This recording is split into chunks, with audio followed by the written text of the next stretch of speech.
Let's talk about content. Content strategy on social media. When you're creating posts, you want to make sure that each one of your posts is doing several things. Number one, you want it to be bringing value to the customer. You want it to be helpful, inspirational, entertaining, something that brings some sort of value to the customer. You want it to you want to think about creating some type of thumb stopping power with the post. It has to be eye catching, it has to be interesting, it has to be, sometimes posts need to be abrasive, something that makes the viewer stop and watch.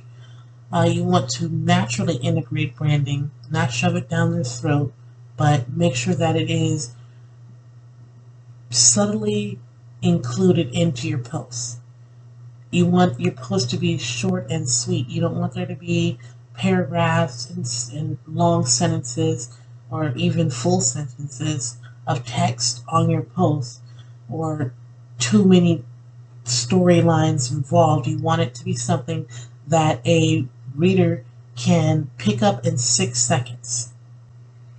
You want to balance your brand value and user value of your posts. Your posts need to be balanced, not equally, because you want to create more user value than you're creating brand value. You don't want to leave your branding off of posts, not all of your posts anyway, but you do want to make sure that your viewers are getting as much value as possible out of your posts.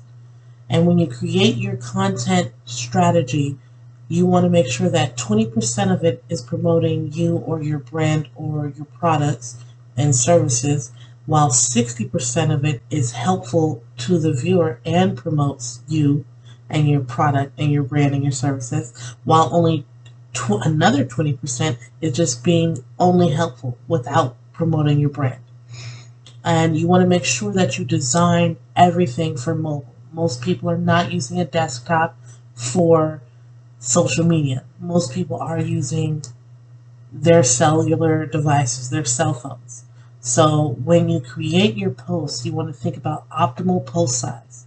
While on Facebook, the the post size is 1200 by 630 pixels, whereas the Instagram optimal photo sizes are 1080 by 1080, which is a square. Your Twitter post image sizes, the optimal size is 1024 by 512. Your LinkedIn post sizes are 1200 by 628, and your Pinterest standard pin size are vertical images that are 1000 by 1500 pixels. So once you get the general idea of what you want to include in your posts, like branding and how short they need to be, and whether or not they need to promote you, and what size they need to be, then you have to think about the content mix that you're going to be including. And the type of topics that you want to include are, I like to think of it as, number one, your recipe mix, which is basically a how-to of specific genres of your industry or things that pertain to a certain part of knowledge that you promote on your channels. You would create a how-to for something. So for example, on the Diamond Lab, you might include, let's see, how to start a business, how to promote a business, how to increase visibility for your business, how to start an Airbnb business right from your home, how to create a passive income from short-term rentals. Those kind of things could be how-to posts that you would create and then have some sort of visual element that is mostly probably going to be an infographic that tells people the how-to in basic steps without, narrowing it down, because then you don't want to create too much text on your posts.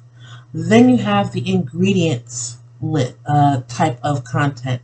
When I say ingredients, like if the recipe is how-to, then the ingredients would be one element from a recipe.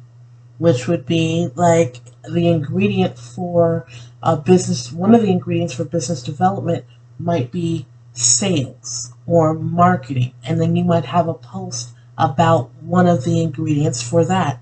And there's, if you do it like that, there's an unlimited amount of post information that you could have. You could create unlimited amount of posts from that. But that is one more content topic that you could use. Recipe, ingredients, infographics, stats, and facts.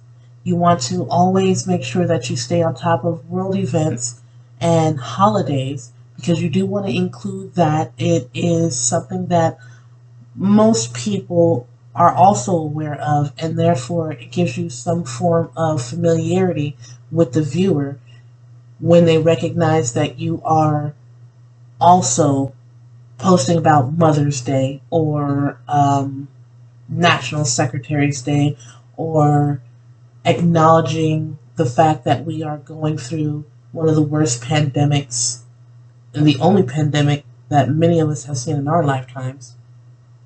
You can create one of the content topics that you could create would be more focused towards a specific genre of your target avatar, your customer avatar. Okay, let's say your customer avatar is a minority female. You could have posts about women in business, or minorities in business, or business grants for women. It just depends on what exactly your target avatar is. You could have your promotions, of course, which is about sales and your new products and even your old products, and any coupons or discounts that you might have going on for whatever time period you're having them at.